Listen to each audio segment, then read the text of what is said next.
That snaps for losers, man. I don't get involved in that stuff, but Angel Rashad Milligan rolling out. That's a good question. Brandon, Yeah, you want one quick question? we can't ask Rashad question. Hey, Next, Rashad. next.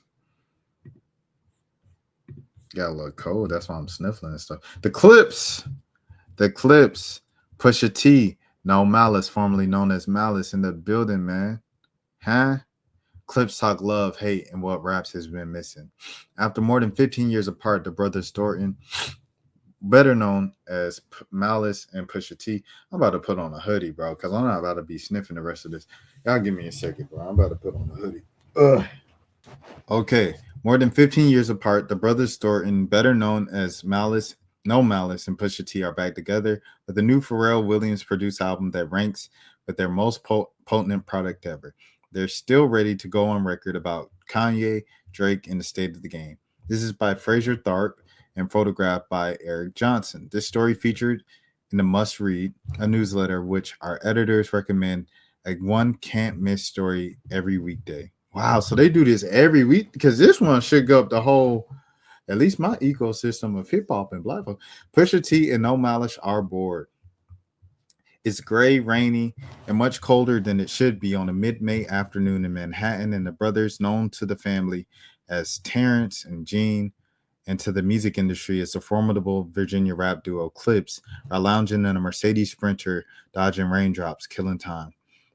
But that stormy mood extends in their overall opinion of the rap game at large right now. Oh man, you better write, Fraser.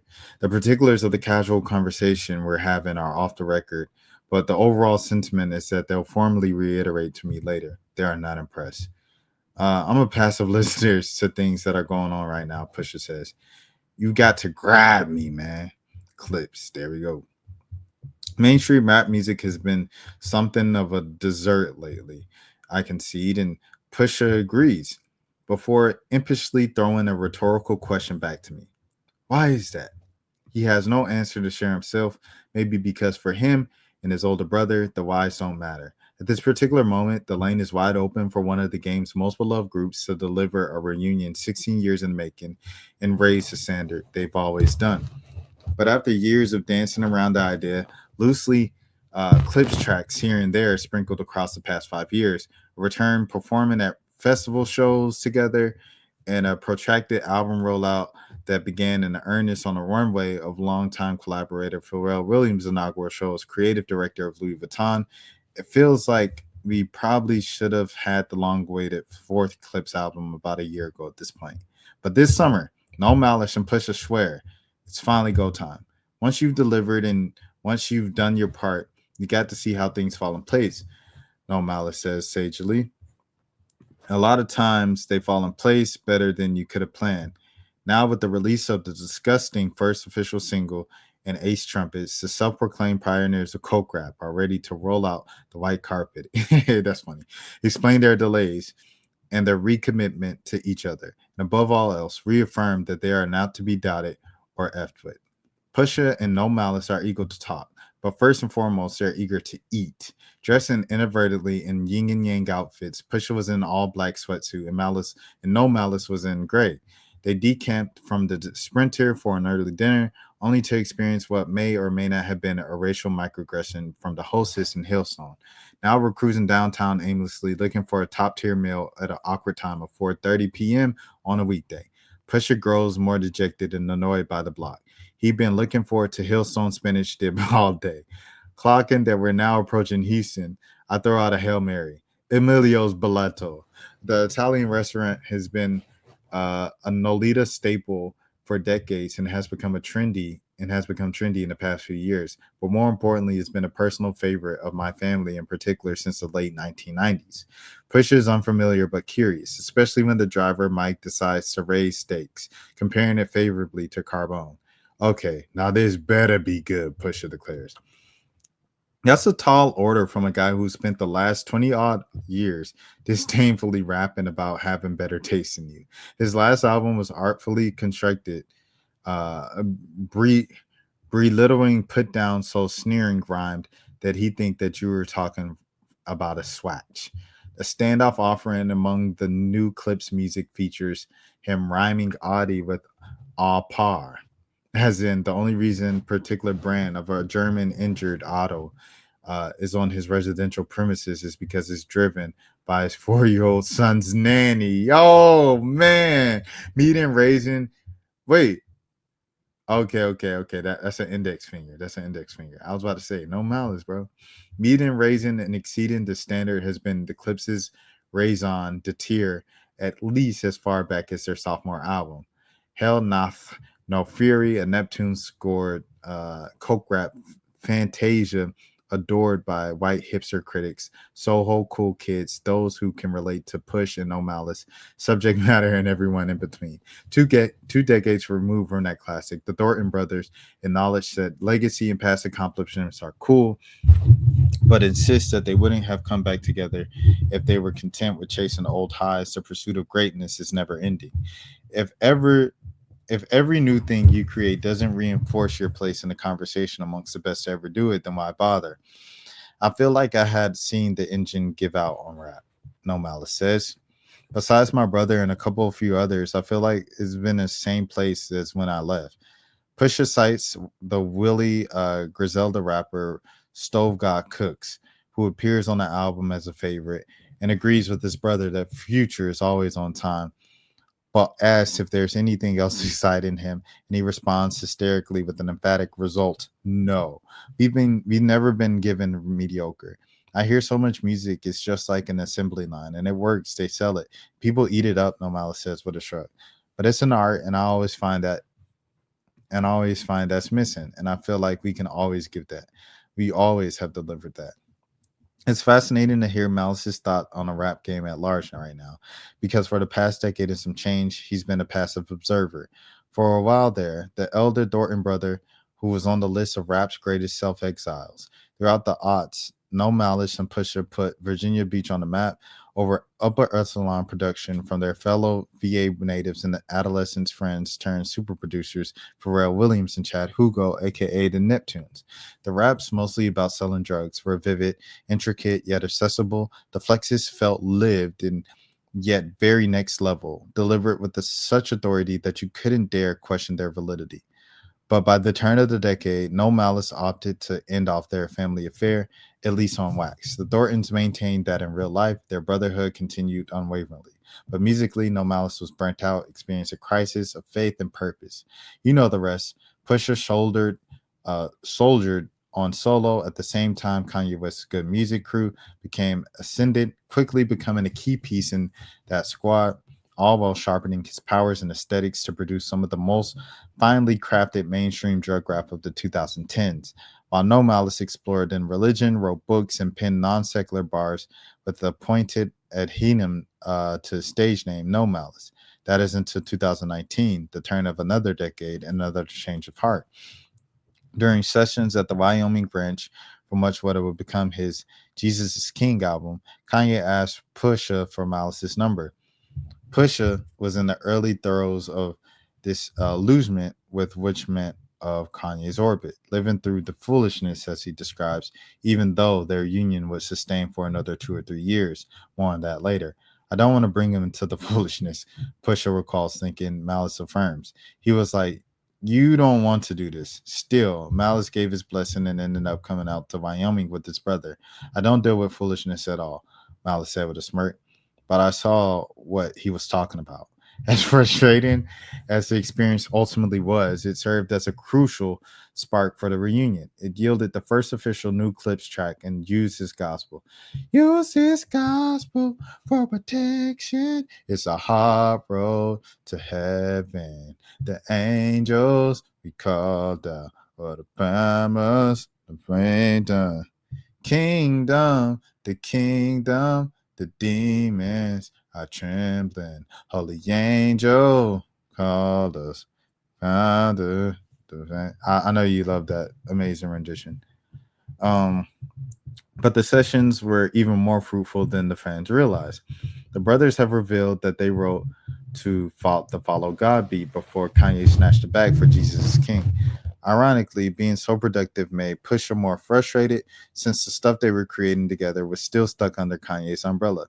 "I felt like we were suddenly convinced that it could happen," Pusha said of the first reunion thoughts. There was so much going on within the whole Ye circle. If we decided that we were going to jump into it, then we should be jumping into it. It wasn't progressing like that. So I think if anything, that was a stumble on just trying to make it happen, and everybody's just not going to be on the same time schedule. That was so bothersome to me.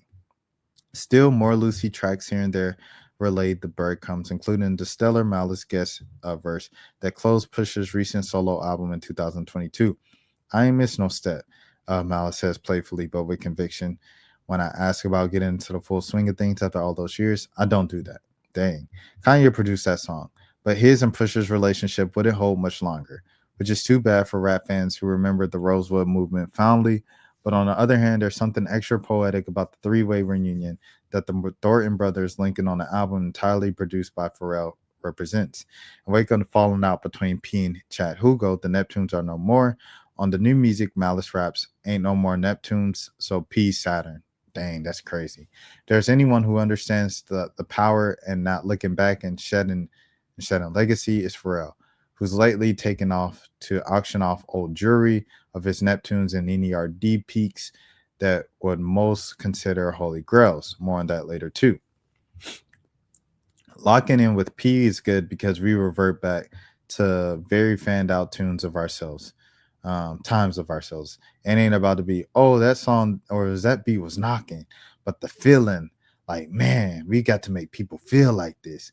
But how do we evoke that feeling? Or maybe it's the beat that is evoking a feeling that we haven't felt in a minute, or the raps or these flows. But it's always about really trying to dial into that emotion of the song. And I think that's the fun part about it because that's where we get to really feel and find that newness in rapping. The result you get is let God set him out. Longtime fans worried about the Thorntons recaptured the magic can rest easy. The project simultaneously stokes on old familiarity, starting with the title, which continues the religious theme set by Lord Willing and Hell Noth No Fury. And Malice points out, even their unofficial debut project from the days of Pusha still went by Terror. Exclusive audio footage started with the prayer, but in true Clipse fashion, the title cuts both ways, working on one hand as a declaration of faith and on the other hand of extreme declaration of aggression. After all, how's the full phase most commonly associated with that title goal? Kill them all. The Thorntons have their orders settled, shrimp with spicy marinara and linguine for Malice, fr Davivolo for Pusha, But before we even crack open the menu, the Emilios decor pictures of their owner with one named legends who have graced the tables like Denzel, Leo, Lenny, and Rihanna has set their weariness at ease. Weariness at ease. I've been alone at this for a long time, Pusha says, tearing into a basket of for Kusha bread. During that whole time, what you miss is that level of camaraderie and undying loyalty. Pusher's solo tenure was marked by high highs, at least one critically acclaimed icon classic album, and a whole lot of what he describes as industry games. So finally standing side by side with his older brother again has been a breath of fresh air. As far as No Malice is concerned, he's coming back not a moment too soon. In conversation, getting back into the non-creative swing of things like photo shoots and interviews, he has no sign of rust or discomfort. He listens with the sage of patience, replying to most questions with a twinkle in his eye that offsets Pusher's doggedness. He's well rested and eager to apply what he's learned about himself and about the way of the industry that he can wear artists down to this new era. It was awesome experience learning for me, removed and to look at everything that I've experienced, the good and the bad. God had to sit me down, and I spent some time reading His words. Malice said, no Malice says, stepping back, and you capitalizes here as his. Stepping back made it easier to see how his peers and those who came after him found themselves on wayward paths. I can identify the problems, and you see the turmoil and the issues of life. You see people going to jail. I'm talking about rappers, strung out on drugs, the feeling the need to talk back to their fans. You see the people's egos taking them left and taking them right. And you can just tell that they have never had to learn to just sit down.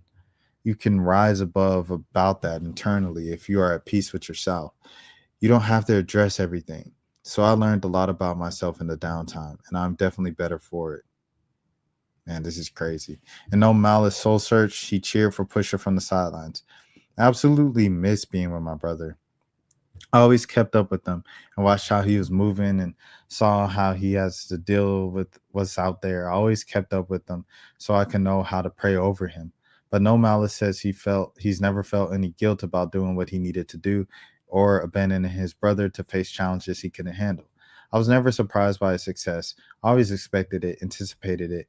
I knew he who he was when we were together. So when he took off, it was just like that's how I always saw my brother. I knew he could do it. I knew. I never had a doubt. While the brothers admit that it took a minute before they fully felt that they were fully creating that level close to the standard fans expect, the shared desire to elevate or else kept them locked in from the start. We can't play on any level. You got to go through the trial and error of it all. You know what I'm saying? Pusha says, just respecting the sense of urgency. Think about it. We all have our lives. He needn't say more to explain what he was referencing. His first child, a toddler, Gene's own family, and Pharrell's family, and a day job running Louis Vuitton from the Paris headquarters, where a majority of the album was recorded, and a feat of multitasking. At the end of the day, he says the music has to sound as urgent as if we had nothing. It sounds like it can be good, but that's not it. Yeah, that's hard. And that don't make sense. And it's because we recognize the standard and the standard that I feel people are holding us to. That means no resting on the laurels of reunion vibes, running back plays that worked before, listening to Hell Hath and for and the like for inspiration. Excuse me. No Malice doesn't even want you to get them messed up, thinking the title is an attempt to stoke nostalgia. Well, you say it's like a comeback title, but we never want to present it like we're back. No Malice explains. No matter the day and age, you just have to deliver. We do what we do. It's always quality. Everything is always fine tuned. We can never just give you haphazard. And I think that's what the fans recognize about us. They know that everything we do is chiseled and handcrafted. The let God sort him out is worth the wait. True to his word, no Malice hasn't missed a step. Pusher's right there with them. And the production, spare, synthy, and hard hitting is the most locked in Pharrell has sounded in years. And it wouldn't be truly a Clipse reunion without P hoarding his best beats for Terrence and Gene. But the idea that Pharrell crafting beats like rugged centerpiece, Mike Tyson, or mixing on Stove God, hook halfway down the hall of the Parisian designer sewing jackets provides an extra thrill. However long it took to get back in sync, LG SEO sounds like it could have came just years after '09's Till the Casket drops.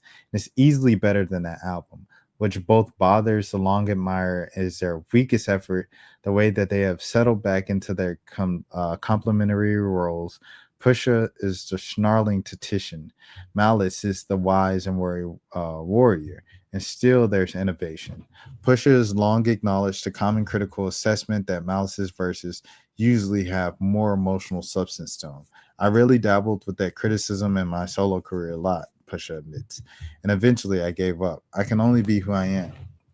And I used to try to be conscious of that people might be missing for what they got from the clips and tried to make twists and turns through my verses. But it only works one way for you, man. The purest version of you is you. Yeah, that's it. And that's it. But listen, I heard those comments. I heard them. And every time I felt like, dang, they just missed Gene. But the new album charts interesting evolutions for both brothers. Excuse me.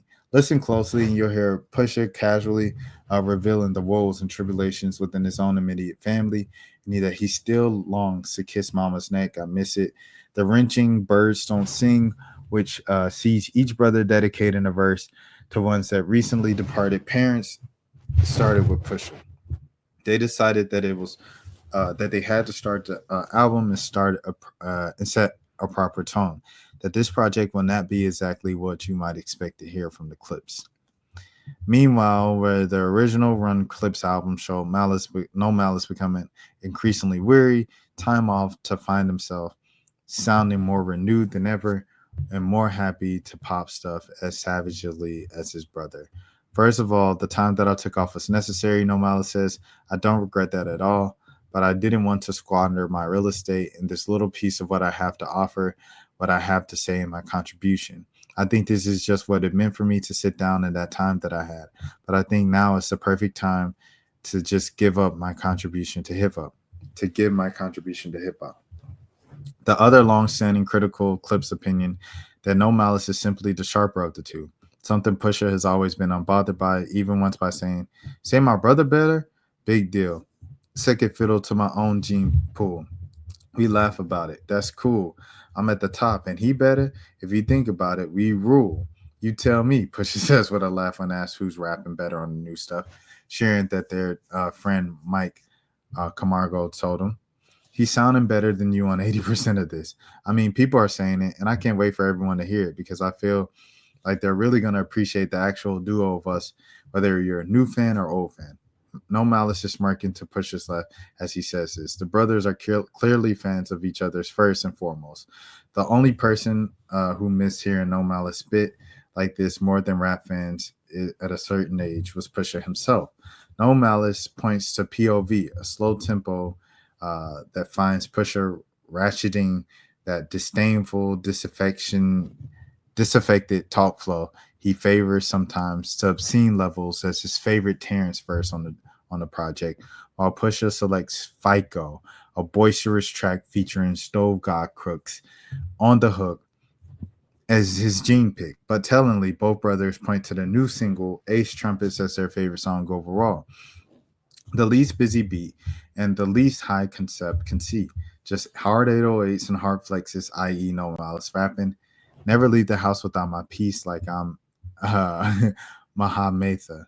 I find pleasure in that, Push says. And just talking your stuff? Yeah, man, because I think that that's what it's all about. It's stunning, but it still shows that there's a technique and a style to it. I feel like there are these things that are missing in rap, and that's why they're so disposable, Malice adds. Stuff like this, stickiness of records, my bad, stickiness of records like that and verses like that is what keeps this going and is what keeps rap going around, good rap around. Still, it wouldn't be a Clipse album without some of the label woes nearly derailing the fun even after the product was cooked to purity. The duo's lure, of course, was marked by the label politics that delayed the quick follow-up to their debut album, Lord Willin', forcing them to dominate the mixtape circuit with their seminal "We Got It for Cheap" series, while crafting "Hell Hath No Fury" with the chip on their shoulder. What happened to "Let God Sort Him Out" is less dramatic, but it's a situation with massive reverberations nonetheless. If you expected that album last summer, the brothers sympathized, so did they. Jeez. Pusha says they felt confident, proud, and assured themselves when they presented the music to Def Jam. The label loved what they heard, except for Kendrick Lamar's guest verse on the thunderous Chains and Whips, the final version of the song that Pharrell teased at his first LV runway show, and the song that Pusha says was the first to come out of their sessions. Don't be fooled by Pusha's interviews appealing for one last guest verse and Twitter jokes that he went to the G Next tour date to physically walk Kendrick into his nearest studio. K Dot's first homework has been turned in for a while now. But after a summer of beef between the two biggest artists that resulted in a still ongoing lawsuit from Drake, Def Jam's parent company, UMG, blanched at the antagonist optics of the two Drake's two biggest enemies linking up on wax. Pusha calls their apprehension stupid, primarily because none of Kendrick bars, otherwise excellence first, could be perceived as a shot or even subliminal. It does, however, contain the stellar line. Therapy might have taught me how to open up. It also showed me that I don't give a F. Pusha can barely contain his disgust in recounting how the stalemate with Def Jam played out. They wanted me to ask Kendrick to censor his verse, which of course I was never doing, he explains. And then they wanted me to take the record off. And so after a month of not doing it, Steve Golly, the lawyer over there, was like, "We'll drop the clips, but that can't work because I'm still there too, solo. But if you do that, you let all go." Surely enough, Def Jam eventually agreed to release the clips and drop Pusha as a solo artist, freeing the duo up to shop for a new home with the finished Clipse album and plenty of more music in their pockets. Ultimately, Pusha says the endeavor was gratifying. It felt good to even see how other labels were buying for the project. Now, as they teased last week with a picture in the front of the labels and Sinja, excuse me, they ended up at Jay-Z's Rock Nation, where they feel fully supported and energized. I think that synergy, just in a rap sense, is going to speak volumes. Pusha said of the partnership. So if they're officially now doing business with Rock, and Kendrick's verse was never going to feature, Pusha kept alluding to holding out for. Does this mean that we're due for another Pusha and Jay-Z collaboration? Pusha's already gotten a latter career best from Jay-Z. One can only imagine how hard Jigga would go for his first true blue Clipse collab. We made history a couple times, Push said with a coy smirk, referring to the two elusive J features he snapped in the past. I feel like being in the business is a bigger link up than any verse. Asked if Jay patent Screwface when he heard the new music. Pusher replies, yeah, but you got that on camera already, referring to the crowd shots of Jay reacting to Chains and Whips during the LV show. Ironically, if anybody deserves a speeding ticket for antagonizing other rappers on Chains, it's Pusha, whose whole verse is not so thinly veiled response to the veteran Dipset Jim Jones. Ooh, he responded to Jimmy. He responded to Capo. Old rap alert. Old rap alert. We got the 40-plus-year-old rappers going back and forth with each other. Oh, man. Dipset rapper Jim Jones for going on to something that, what's the big deal about Pusha T around tour when doing a run of interviews when debating the top 50 MCs of all time?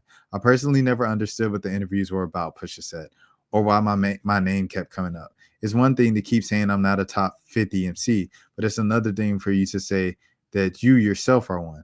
No one asked me about a top 50 nothing. After about the third interview, I promise you, I said, man, he must really want me to know what he thinks about me. And that's how my verse came. This is why I really think about him. Let's go. Talk to him. The game done got too soft. Everybody friends now. And that's why Kendrick had to do what he did, bro. To reassert, hey, this is what the game's about. We are not all friends. We are not hugging each other on the stage or for all the dogs tour. We are not doing that, Drake. We are not doing that, J. Cole. We are not doing that, 21 Savage. We are not doing that, Lil Baby. We are not doing the whole tour where in every city we bringing out a guest performer from said city, hugging them afterwards and saying, y'all give it up for my brother or for my sister. Insert artist name here. Stop that. All of y'all aren't my brothers. All of y'all aren't my sisters. I barely know y'all. I just like the song that you did. It went crazy on TikTok and the Billboard charts, and we in your city, so I decided to bring you out. You're not my brother. Let's talk about it for real. This is really what I think about him, and this is what I really think about him. Every line is true in my heart. That's what we need, Push. Listen closely elsewhere on the album, and you'll find at least one other instance of Pusha letting another rapper know what he really thinks about them, sounding as menacing yet unbothered as ever. I asked No Malice, who doesn't appear to have any personal issues with anyone, what's going through his mind when he sees his younger brother get into his demon mode like this. He's being true to himself, No Malice said, uncorking to the heartiest chuckle he's let out of all day. This is who I knew him to be growing up, and it gets worse. Jones wasted no time in responding to the song's tease with his own freestyle over the beat, but this was 2 springs ago at this point. Now that the song's being released officially, if Capo has more to say, Pusha isn't sweating it, nor does he particularly impressed by the initial reply. Hey man, listen, he even said it with an evil smile. He can do whatever he wants. Ha ha ha! We got old man beef in the rap game. Let's go. Let's go, old dudes beefing. Let's turn it up, man. One for who definitely isn't getting any more Pusha's press time though, Drake.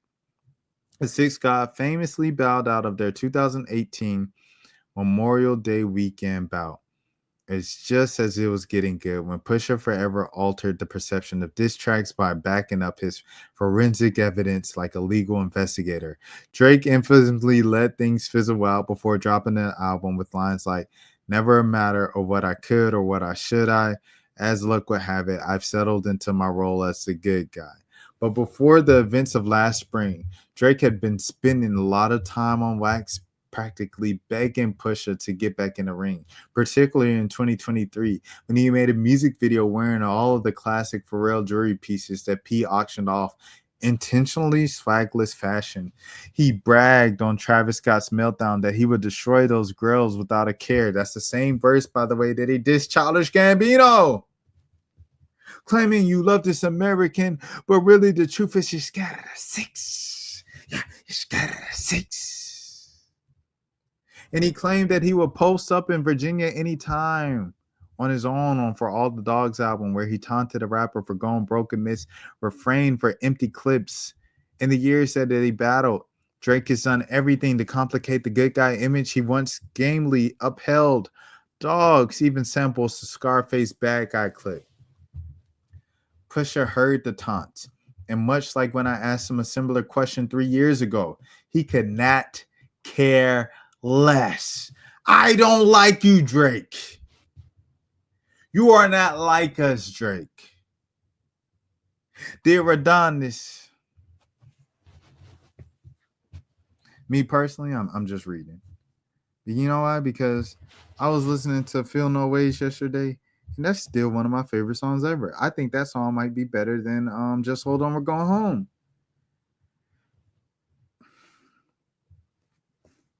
Now you're trying to make me feel away on purpose. I still like that song. I still like the verse on Big 'Em Out. Brother Long Live Bankroll. Skipping rainbow for the style self, send it straight to the pot of gold. Somebody, everybody know. She's got what they got. Yeesh. Shout out to the Vision, by the way. OVO let them go, so JD signed them to Soul Def. Shout out to Jermaine Dupri. The mayor, JD, also had Suave in the studio the other day. Salute to JD once again for being tapped into the underground, knowing what's popping around the city of Atlanta. I think JD know who I was. And I was like, dang, he know who I was. Like, that junk crazy. Like, because he just keeps a post on like what's popping in Atlanta, what's popping around the city, what's popping, period. Shout out to Jermaine Dupri. Not only musically, but it's just like, bro, I was actually in Canada. I actually had a show and made it home. So I can't pay attention to any of that. I did the dance for real, not to come back and to tiptoe around anything. So why would you ever engage again if he fell full tilt? Man, I will only engage again if I felt like it. And a dope boy is still alive, dope boy is still alive. And a dope boy is still alive, dope boy is still alive. I'll say this right here since I've gone all the way off the rails now. And if you got this far into it, you deserve a story time to break up from me just reading this long feature story. I seen Push perform, bro, at like an E-League event at the Tabernacle in Atlanta, maybe 2-3 years ago. I didn't get many videos from it. Like I have like a picture from it and that's it. And it was one of the more enjoyable performances I've seen, bro. It was a great set, heavy in Daytona because that's what everybody knows. He leaves and he comes back and for his encore set. His encore set was nothing but classics. It made you think, dang, I did not know this many Pusha T songs. If you go into a concert thinking that you don't know that many Pusha T's, you do. It was an amazing encore, amazing performance. We turned up. We listened to coke raps. We bottled our head. He talked back to us in the crowd like I was yelling at him and he was responding to me and we laughed and he said, I want y'all to know that this is this ain't no fan. We all a family here. It was amazing, bro. Pusha T's a great performer. Go watch Pusha T live. So for the record, bait jobs like buying and wearing Neptune's pieces from the same era that Clipse thrived in aren't going to do the trick. He always said he was a fan. So I feel like that's something a fan would do. It wasn't like P was hurting for money and sold his jewelry, Pusha said in dismissive laugh, referring to Drake's chains bought in an auction. Still, however, Assured, Pusha feels his own battles with Drake. I've wondered, let me see you Pusha T. Yeah, you better about spinning off Blake on him. You think about pushing me. He's Terrence Sword on Terrence Crawford. Yeah, I'm whooping feet.